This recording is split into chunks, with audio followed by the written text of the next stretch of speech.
Volunteering. Ugh. No, paid work, thank you. The minimum wage has existed in Greater Europe for a while now, though I grew up before its time. I'll cut straight to the conclusion. An economy of full employment, full paid employment, is the answer to so many troubles, which does need a far-sighted government with public works schemes, rather than a Greek-style system of permanent administrators paid the most.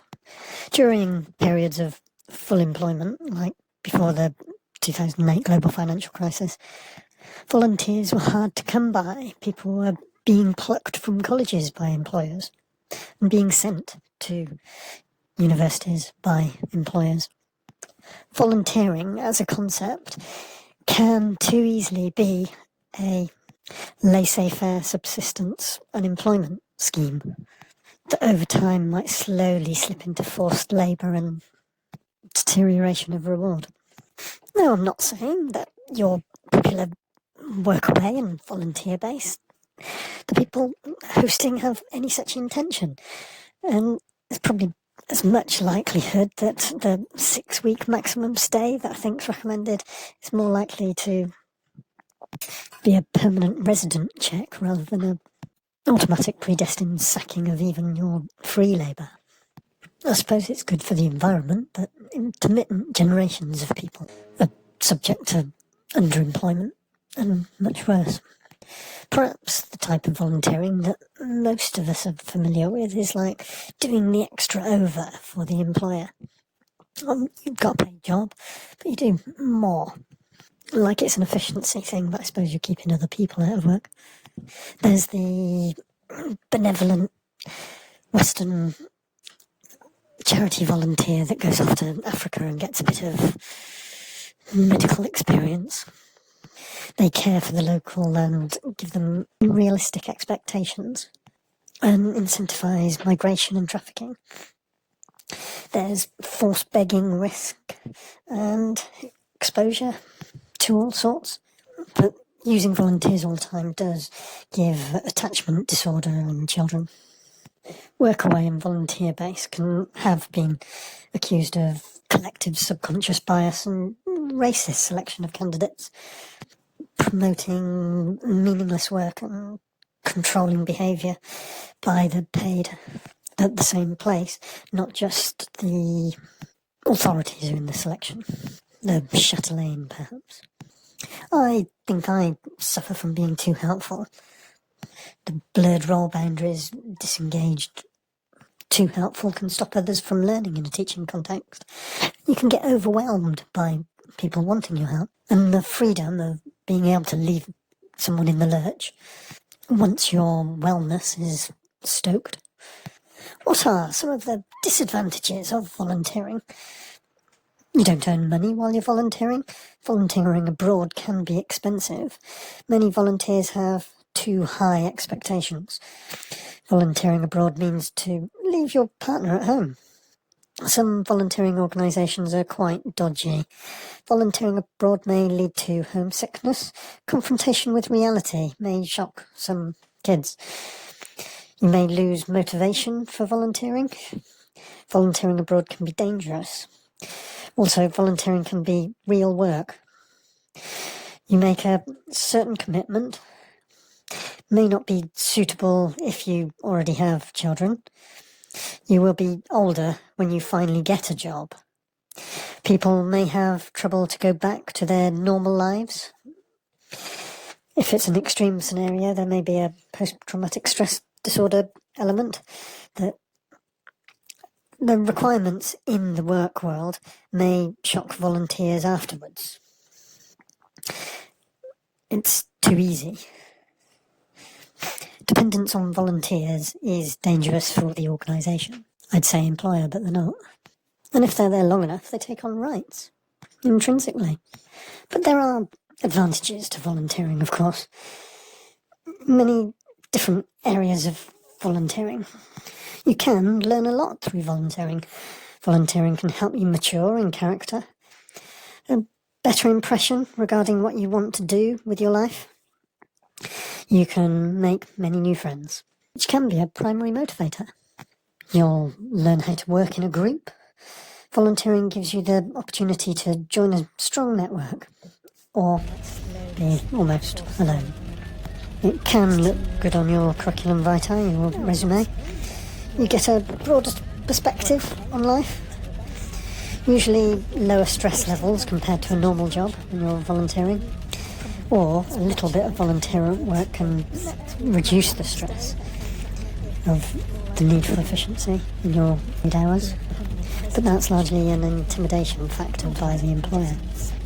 Volunteering abroad can be more likely than getting a visa to work abroad and experience that culture.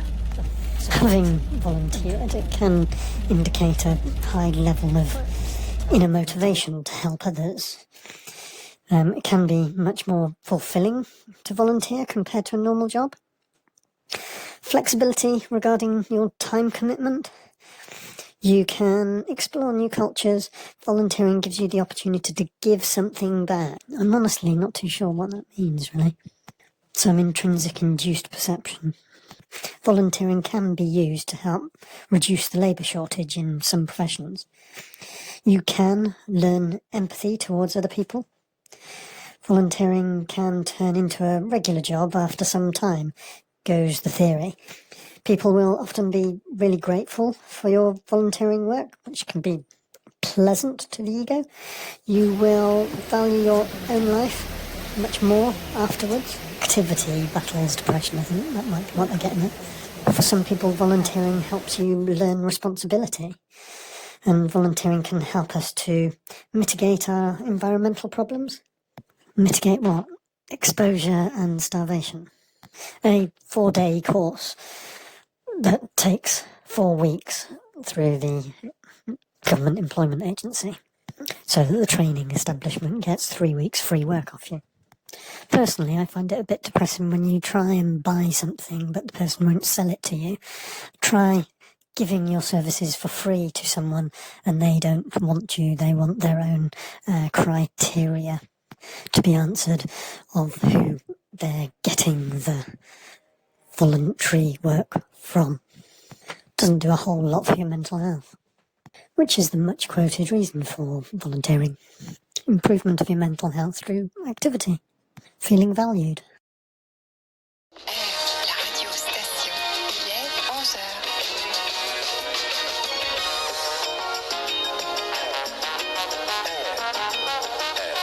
La radio-station.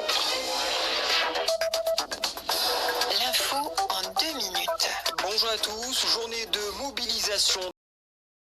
I know someone that's been watching a YouTuber recently. The chancer seems like a nice chap, but the screen gets told, no, you don't do it like that, you do it like this. But obviously that is a potential inappropriate comment to YouTube. Trigger happy TV, as they call it. But this friendly neighbourhood gardener is flying high now. He's got a new, much bigger project, and I really do feel needed, but will you feel the same way? Chaumont, I go past that all the time. I could call in and send them out on a sequence of making and tease them with a bit of free professional experience and keep them coming back for more. So I've arrived in Chaumont after a long drive. Must be somewhere around here. The actual tumble-down chateau that I've seen on YouTube looks a little bit like that Hotel de Ville, and like it's been crossed with that prefecture building. I'll keep going, perhaps it's just a bit out of town, I'll keep my eyes peeled. Is that it? Hidden behind all those trees that you can just see through because of the entasis as you're driving along? Done it again, parallax, not entasis. Entasis is vertically looking up at columns. Disillusion. Well, the road's snaking around now, so I'm probably still in the same sort of local area. I'm going up. It's getting snowier with a bit more altitude. Wheels are spinning. These transporters are built like tanks, but my hero Chatelaina's got a transporter as well. We might have something in common there to chat about. I'll change over to my winter tyres. With these windscreen wipers going all the time, I can't see all that much. I think I'm going to have to put my snow chains on. The snow on the road's getting deeper. Leaving the Bourgogne-Marne area. Not sure about that. Oh, there's another sign though. Park covered in snow. It says show Chamonix. No, that's not right. That's definitely not right. Park up for a minute and use the internet and see if that can guide me. No, it's not in the Loire Valley. Then that's the one. Why is it showing as in the middle of the country? That's not where Chaumont is. This is really like Wally trying to find... No, Waldo. Where's Waldo? In reverse. Oh my days, as they say in some parts of the world. It's in Auvergne. I mean, I am in Auvergne-Rhône Alps, I suppose, but complete other end of the quarter of the country of France. Awkward.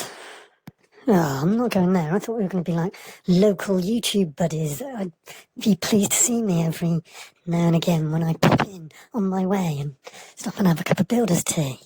No, sorry, it's not going to happen. Just not cute enough, I'm sorry.